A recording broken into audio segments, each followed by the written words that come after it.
on va aller dans Jean chapitre 35, versets 1 à 5. Je vais lire rapidement, donner des petits messages rapides. Jean chapitre 35, versets 1 à 5, frères et sœurs. Ça va nous aider dans le renouvellement de l'intelligence.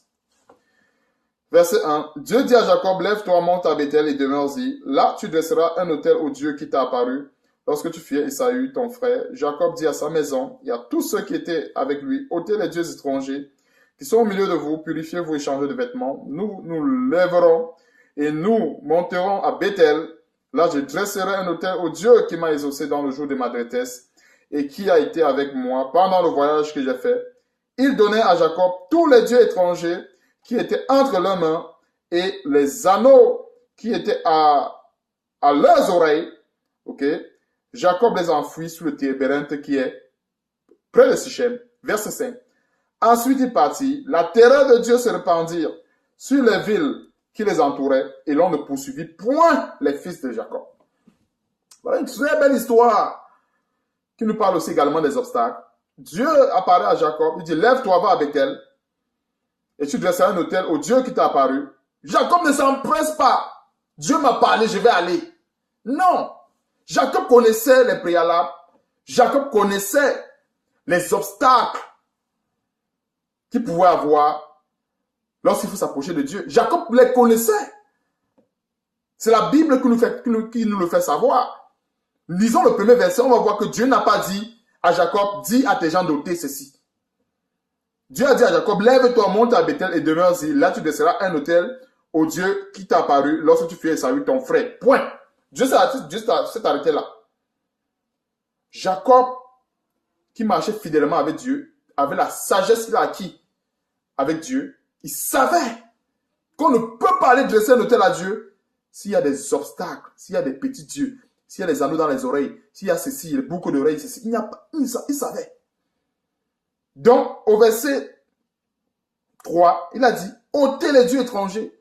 C'est quoi les dieux étrangers? Tout ce qui ne loue pas le Seigneur Jésus-Christ dans nos vies est un Dieu étranger. Il dit bien tout. Et c'est pour ça que nous avons besoin de l'aide du Saint-Esprit à ce moment. Parce que par notre chair, souvent, on ne peut pas. Nous sommes limités, en tout cas. Nous sommes limités. On a besoin de l'aide du Saint-Esprit. Et quand il dit qu'on a besoin de l'aide du Saint-Esprit, ce n'est pas pour que les chrétiens utilisent cela comme bouclier. Les chrétiens aiment bien prononcer ce mot-là à tort et à travers. Quand je dis qu'on a besoin de l'aide du Saint-Esprit, je suis en train de dire ceci. On a besoin que le Seigneur, par la puissance, nous révèle les choses qui sont cachées. Ça peut être sous un parfum, ça peut être sur un habit. Même un habit que tu portes, il peut avoir des abominations écrites sur ton habit. Imagine quelqu'un qui a un habit où on a marqué là-dessus les flammes de l'enfer. Il y a beaucoup d'habits ici qu'on vend comme ça. Un habit qu'on a marqué dessus la tête de mort. Un habit où on a marqué dessus je suis un mort vivant. Un habit où on a marqué dessus plein d'abominations. Ce ne sont pas des choses qu'il faut prier dessus et sanctifier. Il ne faut pas verser l'huile d'onction sur l'habit. Il faut jeter ça, brûler cela. Et jeter. Ou jeter. Voilà. Un autre élément. C'est un obstacle. Quelqu'un peut avoir un objet dans sa maison, soit un verre, peu importe. C'est tellement, c'est pour ça qu'on a besoin que le Seigneur nous ouvre les yeux là-dessus. Beaucoup de chrétiens qui aiment trop le spirituel, qui ont tellement l'apparence de la spiritualité, négligent cela. Mais alors ils vont passer toute une vie à prier. Pour rien, mais prier en perroquet. Je dis encore, quand je dis prier en perroquet, tu ne peux pas avoir le serpent dans ta maison. Tu ne l'enlèves pas et tu pleures tous les jours que le serpent te mord. Si ce ne sont pas des prières d'insensés, c'est quel genre de prière? Dieu voit ça, ça fait mal. Il voit que ce chrétien a le serpent dans sa maison. Il se plaît à garder le serpent. Et il est tout le temps devant le trône de la grâce. Il pleure que le serpent le mord. Le serpent est ton ami? Non. Pourquoi tu le gardes dans ta maison? Il se cache dans tes choses. Il se cache sous ton lit. Il se cache dans tes affaires. Il se cache dans tout ce que tu portes. Même peut-être la montre chère que tu as portée, peut-être il y a l'insigne 666 dessus. Si ce n'est pas l'insigne, la franc-maçonnerie dessus. La montre a coûté cher, mais elle a été consacrée à Satan. Le bijou a coûté cher, mais il a été consacré à Satan. L'habit, là, la veste que tu as acheté cher, peut-être il y a une insigne satanique, peu importe. Faisons très attention.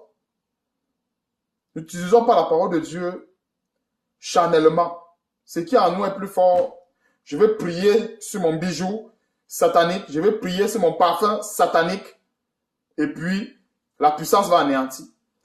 On ne peut pas couvrir les œufs de basilic, encore une fois de plus, couvrir les œufs de serpent, et penser que le serpent ne va pas nous mordre. C'est faux. C'est se séduire soi-même. Ce chrétien va prier tout le temps. Oh Seigneur, l'onction, envoie-moi l'onction. Et c'est comme ça que le vagabondage spirituel commence. Seigneur, quand je dors, je vois les morts. Je suis toujours au milieu des serpents. Les serpents me mordent la nuit. Je vois le serpent sur mon bras. Je vois ceci. Tu ne vas pas voir le serpent sur ton bras comment? Quand tu utilises peut-être soit un parfum qui c'est séduction, soit le parfum, ça veut dire peut-être que attrape-moi, saisis-moi. Il y a plein d'abominations. C'est légion. C'est pour ça que je disais que le Saint-Esprit a besoin de nous aider. J'ai précisé parce que c'est légion. On ne peut pas commencer à dire c'est ici, c'est là-bas. Non. C'est qu'on ne finira pas l'enseignement. Peut-être ça demain matin, on sera encore là. Mais comprenons que tout genre d'abomination, tout genre de petits dieux, ces boucles d'oreilles aussi également et tout le reste, sont des petits dieux qu'il faut ôter. Au verset 5 nous dit ceci. La terreur de Dieu s'est répandue sur les villes qui les entouraient et l'on ne poursuivit par les fils de Jacob. Il y a une grande révélation au verset 5. Les chrétiens sont champions. L'esprit de mort, j'ai vu l'esprit de mort, il y a un mort qui me poursuivait la nuit. Il y a un serpent qui me poursuivait. Il y a ceci qui me poursuivait. Ne t'empresse pas d'aller dans la prière. Il y a une porte qui a été ouverte. Le diable ne peut pas entrer dans la vie de quelqu'un sans permission. Retenons cela, chrétien. C'est impossible. Le diable ne peut pas entrer dans la vie de quelqu'un sans permission. C'est impossible.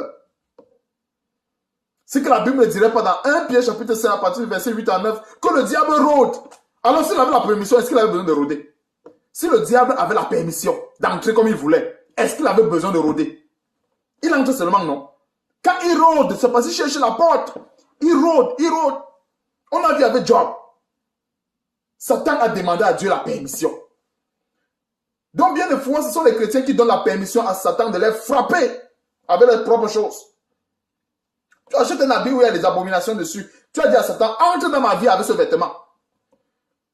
Ça peut être un bijou. Tu as dit à Satan, entre dans ma vie avec ce vêtement. Ça peut être les phares, les ceci, les séductions. Tu as dit à Satan, entre dans ma vie avec ce vêtement. Tu as signé une alliance avec Satan. Ce n'est pas en disant avec ta bouche que beaucoup de chrétiens sont champions. Moi, j'ai vécu ça par le passé. Tu vois une qui se place là, avec des vernis, les faux ongles. Satan, il n'y a rien de toi en moi. Il n'y a rien de toi. Mais les faux ongles là, ça appartient à qui? Ça appartient à Dieu? Ces vernis là, les rouges à lèvres de séduction, ça appartient à qui? Tu pries, il n'y a rien de toi en moi, il n'y a rien. Et sors de ma vie. Tu ne peux pas sortir. Il ne peut pas sortir, il va rigoler. Il va rigoler. Une fois de plus, voilà encore des obstacles à l'exaucement des prières. Comme nous avons vu à Ésaïe chapitre 59.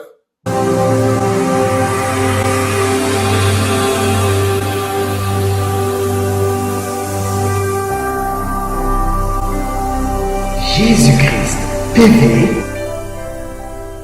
vous connaîtrez la vérité et la vérité vous affranchira.